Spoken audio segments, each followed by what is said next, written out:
Hey Steven, what's going Hey, on, my friend? hey, what's going on? Oh, not much, man. I'm glad we were able to do this, and appreciate your flexibility, man. I appreciate you coming on the podcast, dude. Hey, not a problem. My pleasure. Yeah, man. So I guess I'll jump right into it. So you got your fight with Seung Woo Choi. I think that's how you say his name on February 6th. So yeah, I mean, have you started fight camp yet, or what's going on over there? Yeah, definitely. I pretty much live in fight camp, but now it's time to actually start focusing on, Seung Woo Choi and what he's going to bring into the cage. And I just got to go in there and, put everything together. Yeah, and what are you kind of expecting from him? Like, what are you expecting from this fight? I expect him to be tough, man. I watched his other fights in the UFC. Mm. He's got 11 fights, I believe, and three fights in the UFC. Went to distance in two of them, and then one of them he got finished. And I've been, just studying him without saying too much about my game plan. Obviously, Right. uh, I expect him to be tough. I expect him to be long, and I think it should be a good battle. Yeah, yeah, and I mean, you kind of talked about what you kind of watched him fight. So, have you seen like what kind of holes he's got in his game that you and your team are gonna implement on? Yeah, obviously he's going to try to keep the fight standing. He's Hmm. 6 foot tall. Try to use his reach. He's going to try to use. He's got good knees, good elbows in the clinch. Um, he doesn't seem to have many holes in his game, but there's definitely areas where I shine, and I think those areas I'll be able to take the fight to. And just in the transition, I have almost 30 fights, so Yeah. I think my experience a big part of this fight. And the longer the fight goes, the more it favors me. Well, it's funny you just brought that up. I was just going to ask you. So, yeah, and I think with your as much as you have your skill and you believe in your skills, but I think having that kind of veteran advantage will definitely give you more of that edge in the fight. Um, so, do you think do you think the distance is going to be like his reach? Do you think that's going to be a problem, or have your team starting to figure out what you're going to do with it, or I'd say distance has never really been a problem with me. I fought Pena. I was still able to get inside. That was a real tricky fight. But, he was much larger. So I don't think that'll be such an issue. He is a kickboxer. I don't think that'll be a big issue. I'm a kickboxer as well. Um, yeah, I think that we're really well matched on the feet. But obviously, I'm going to have the advantage in the wrestling. I should have the advantage on the ground. So that leaves it to up to me to get it to where I have more advantages in the fight, and not just make it a toss up. All out war like I have some of my previous fights. I do want to kind of get to that, but you have a lot of good guys that you're training with over at Forest MMA. You got Jeff Neal, you got a lot of good guys. Ryan Span. Actually, I gotta ask, is it just a coincidence that you and Ryan Span train together and you guys both have like the whole Superman thing going on, or Uh, me and Ryan have known each other for shoot since I fought Cody Williams back in like 2012 or something like that, and I know I had the S on my chest first. yeah, So, but he has his own reasons for doing that, and mine's obviously bigger and better. But it is what it is. We joke about it all the time in the gym, and he's the Superman, and I'm the Man of Steel. right on, right on.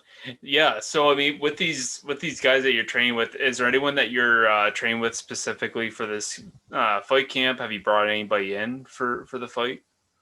Man, we have such a stacked roster. I mean, we got 16 guys in the UFC, maybe more now. It just keeps coming, and I got JP Buys working on our wrestling. I got Miles Johns.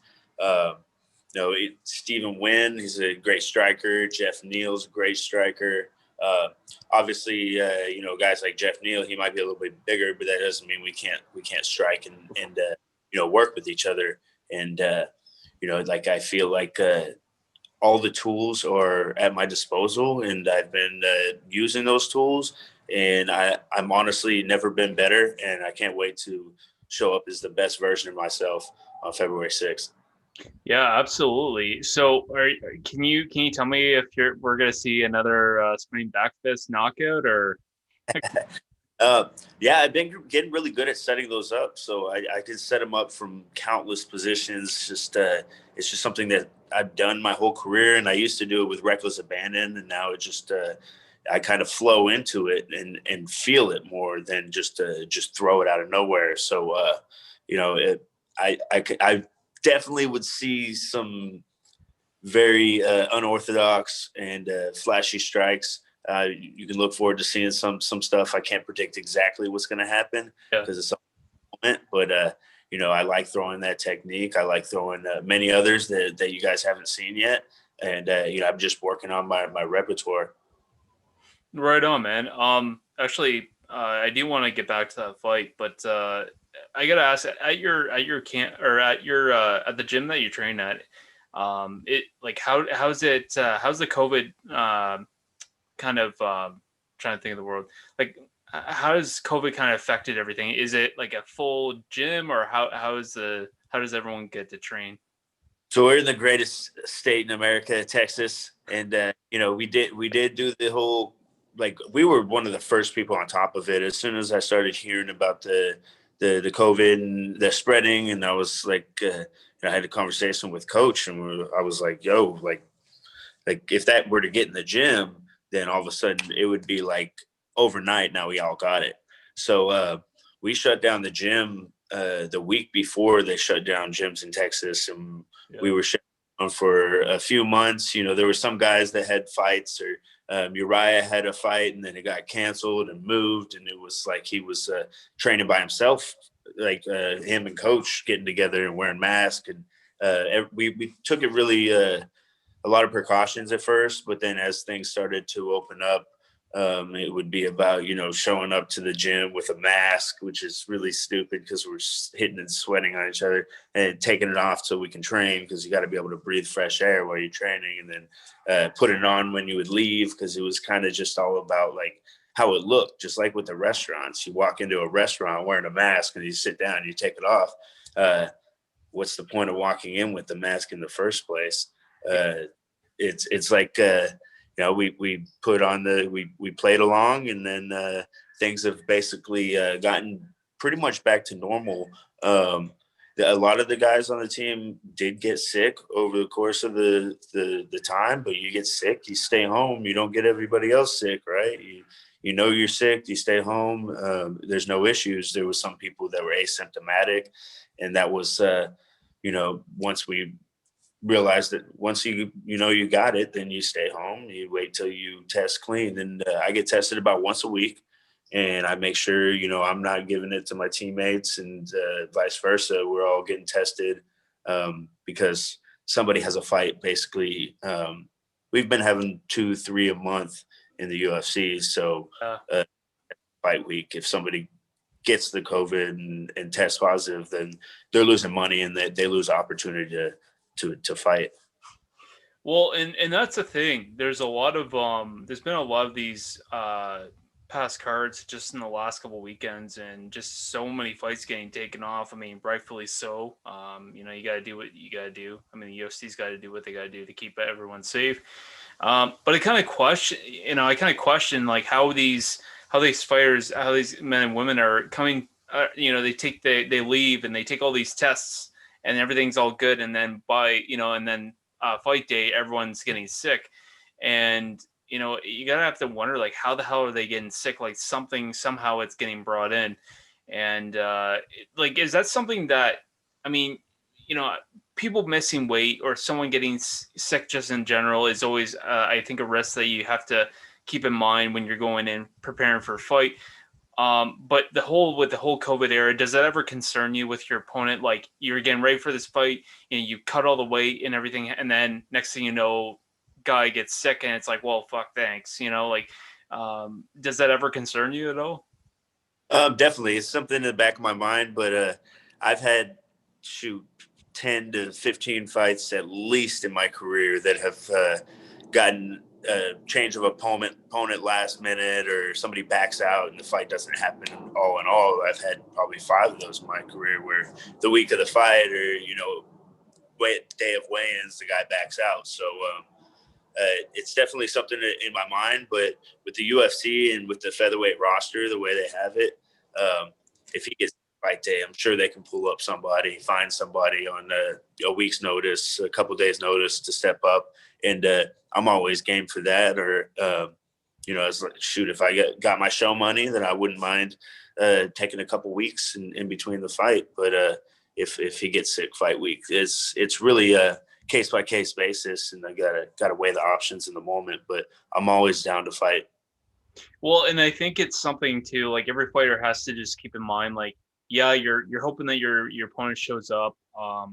But I mean, at the end of the day, you're taking the risk knowingly that, opponent could fall out and then fuck, I cut all this weight and nothing happens. But I think like I'm hoping that they are going to, whether it's behind doors, they have guys lined up. So if they got another guy in your weight class and they say, hey, gonna give you a call. These are 2 guys are fighting. Would you be able to fight either one of them if something should happen? I'm not sure if that's what they've been doing, but I think it is something that they definitely should be looking at. Just and not just in COVID era, but just in general. I mean, the way people are missing weight, it's ridiculous. Um, I mean, I besides that, I want your opinion about that. So Israel Asanya, he talked about how people missing weight and you get the 10% cut from your purse. I think it's 10% or 20%. Sorry. Yeah, it's up to 30%. It's all negotiated. Once a person misses weight, they basically didn't hold up their end of the contract, so it's 10 to 30%, and that's all negotiated on the spot based off how much they have to go, how much they have to have left to cut, and case by case. Well, and the thing is, Israel, he talked about how he's like, oh well, fuck the 30. Why uh get at least take 90%? Like this bullshit. I come here, I make weight, and why is it that opponent? So like, what's your thoughts on that? Do you think that's something that should happen, or is it just hopefully 30% is enough? I think it should be 30%, and I think it should be up to 50%. You should be able to negotiate. Somebody misses weight by 5 pounds, shoot, 10% a pound, right? Yeah, But then on top of that, it should also come out of their potential win bonus, because you're only getting 30% of their show money. yeah. So you go out there, you get 30% of your show money, you go out there and lose. Now you got your show money and then 30% of theirs, but they got their 70% of show money plus their win bonus. So they're still making their win bonus plus they won the fight. They definitely have an advantage going into the fight. I think another thing is if you miss weight, you should lose points on the scorecard. You should lose a point around to where you have to finish the fight. I've heard that. I've heard other people coming up with that, and I don't think that's a bad idea either. Like it, I mean, I get. I mean, I think I've had some fighters I've had on the podcast where they said they've had health issues, understandably. But at the end of the day, we all have, you have a job to do. You got to make the weight. That's part of being a fighter. And if you can't make the weight, it's not fair on your opponent.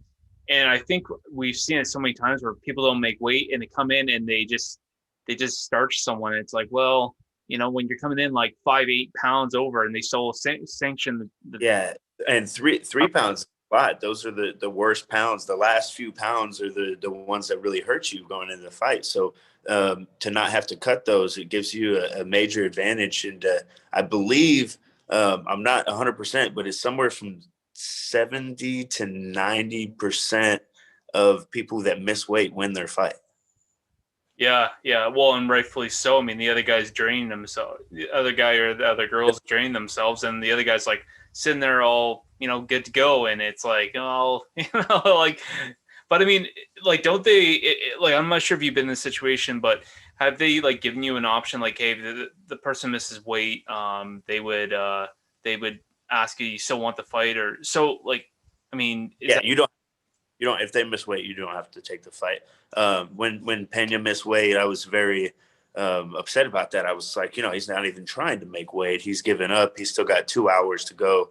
yeah, And they were like, well, you don't have to take the fight. I was like, well, I'm gonna fucking fight. I'm here to fight, and that ended up helping me. Even though I went out there and dropped a decision in that fight, I still, I fought a fairly well fight. It was a good fight, and I took the fight when he missed weight by over 3 pounds. So it was I helped them out, and then they helped me out, and signed me some more fights.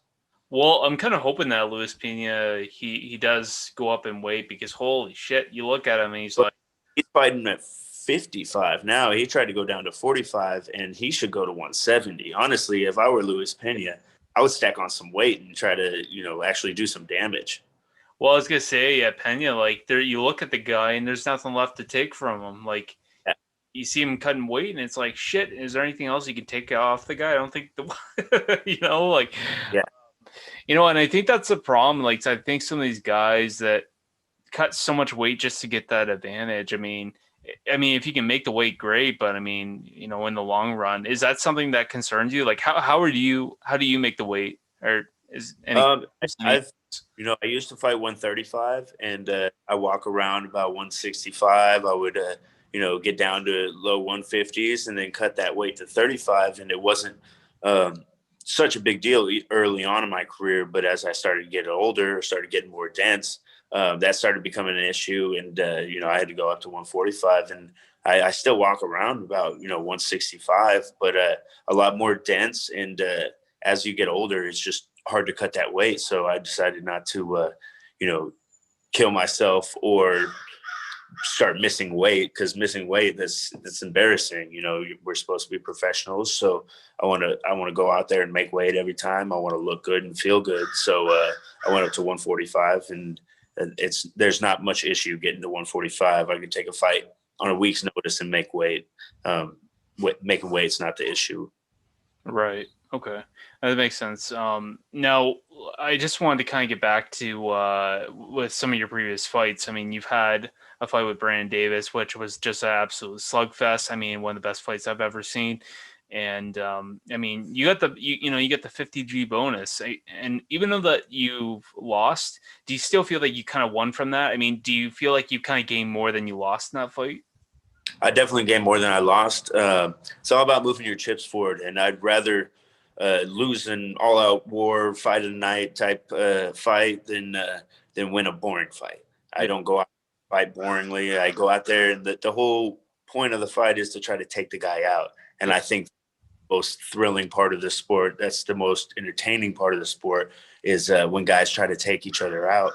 And guys have gotten into this. I'm just going to go out there and survive and not get hit, and that's boxing, man. We're going out there trying to take each other out. So when somebody fights me like that, in the past I've kind of uh, basically played into the game, and they've gotten to outpoint me in those type of fights because I keep coming forward.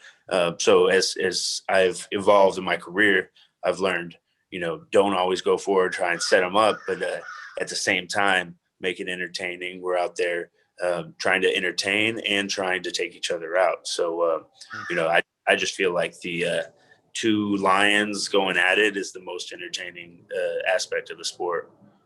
And I think it's good. And I think it's good to take risks like that. I mean, obviously, if you get into a title fight, you don't want to throw everything but the kitchen sink in round one. But I mean, to having casual fights, I just think it's a good thing, because yeah, if you look at it one way, it raises your stock a little bit, because people are gonna want to come watch you fight. People are gonna be Right. like, it kind of reminds me of a guy like Brian Barberina. I had him on the podcast about a month ago, and I mean, he's lost some fights where it was just a slugfest. Him and Sinte Luque.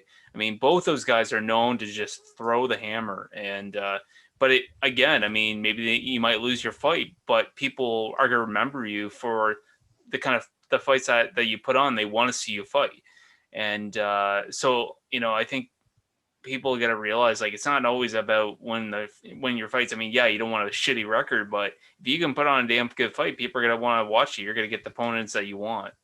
Exactly. And you're going to get paid, and you're going to move your way up the ranks. You can have 4 boring wins and then get knocked out and then get cut. They people don't want to see that. So you have these exciting fights and you drop, a quarter of them. Then I think I'm 3 big wins away from a top 5 opponent. If I go out there and I knock out 2 more guys, then that would put me right where I need to be. So I just got to show consistency and go out there and get it done time after time. Mm-hmm.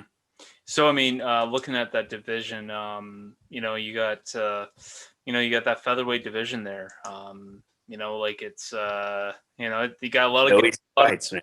I won't. I don't want to take away from any other divisions. I think every division right now in UFC is just unbelievably stacked. I mean, UFC's done a very good job with getting a lot of good contenders in. What they've done with the contender series is so on and so on.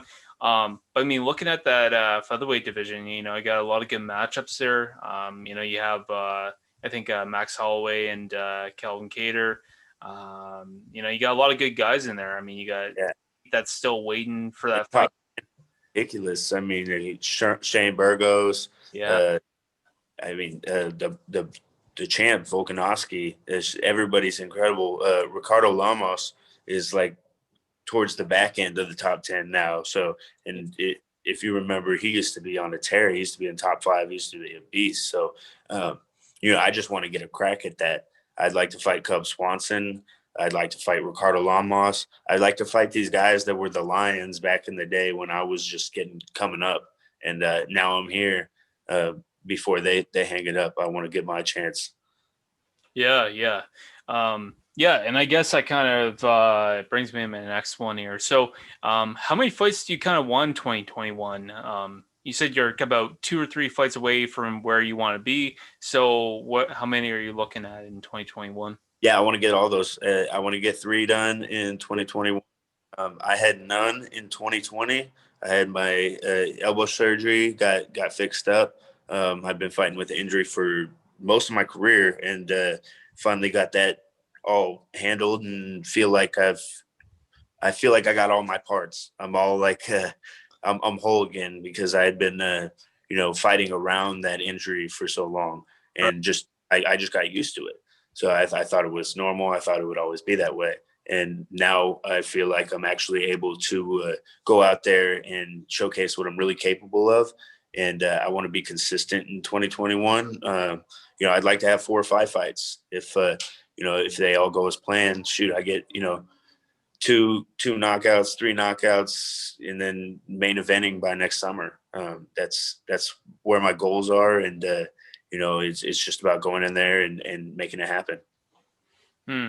Yeah, and getting that kind of main event, does that ever kind of like make you nervous or like no?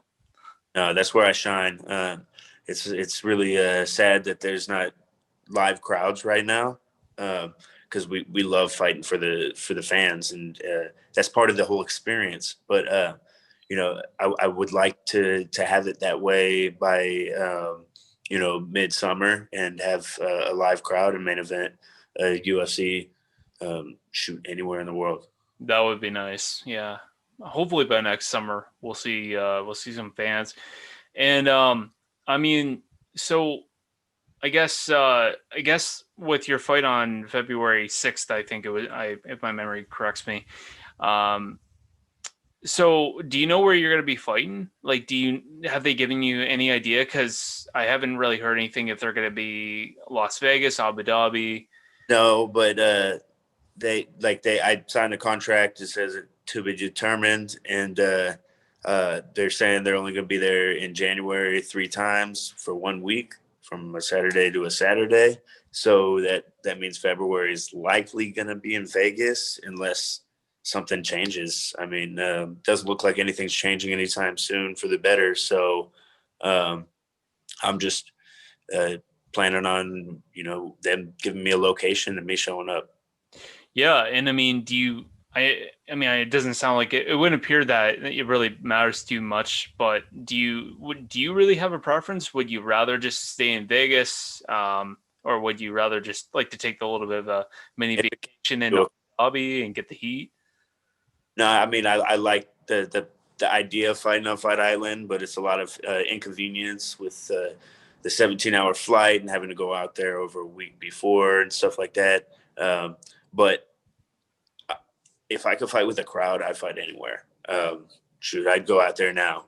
Uh, that's I think in Abu Dhabi they allow some sort of crowd, at least the locals or something.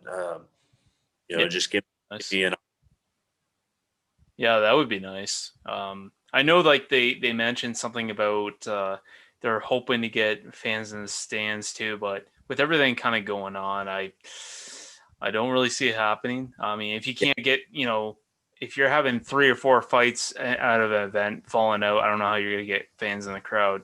But kind of just moving on. So, Poirier and McGregor 2 was announced a while ago. What's your thoughts on that fight? Who do you think's got in this round? I'm a big fan of Poirier, but I think McGregor's got his number. I think it's all mental with McGregor, and he's already in his head. He's already, he's already got the advantage, and he's got the first win over him. He's going to go out there, take him out in the first round. Well, and I mean, looking at skills and stand up, I mean, Poirier is a different fighter. And then you got McGregor, who I don't really know. I don't know if he's done throwing dollies into buses and stuff. But I mean, when we saw him with Cowboy, there was none of the bullshit. It seemed like he very respectful. Do you think we're gonna see more of that with Poirier, with them kind of agreeing on having give money to charity, and they're kind of like, hey, let's make some money? Do you see a good McGregor or more the trash talk McGregor? No, I think he's going to go out there respectful. He was respectful about what Dustin's done since their first fight. Dustin, went and got the interim champ, and he's fought in some 5-round wars. So I think he's got a lot more respect for him this time, and he's going to go out there with something to prove. Yeah, and I think with McGregor, do you kind of see this new shift in character? Do you think it's either from just being humbled so much, or do you think it's just he's trying to kind of revamp himself, like trying to get out of all the bullshit that he's done in the last couple of years and trying to make himself be a better guy? Or yeah, you got to learn eventually, right? You would hope that he's learned some lessons and he's going in there a better man. But yeah, I know a lot of it is a game, and it's all about how you play the audience. And he's got an audience. He still, tweets every time that there's a UFC or a big card. He's always got to say something to throw his name in the mix, retire, still talking about stuff. I mean, this guy's up and down, and he's just doing whatever he can to stay relevant. So I think he realizes if he keeps going the way he's going, he's going to end up locked up or some shit. I don't know. We'll see with this guy. I mean, hopefully he's got it together. Yeah. But Steven, I just wanted to thank you for coming on the podcast. It's been nothing but a pleasure having you on. For anybody that doesn't know, again, Steven is going to be fighting on February 6th, and I'm hoping to see a war here. So it's going to be a good one. Don't blink. Oh, I will, man. All right, you take care, Steven. Hey, take it easy. Thanks for having me on.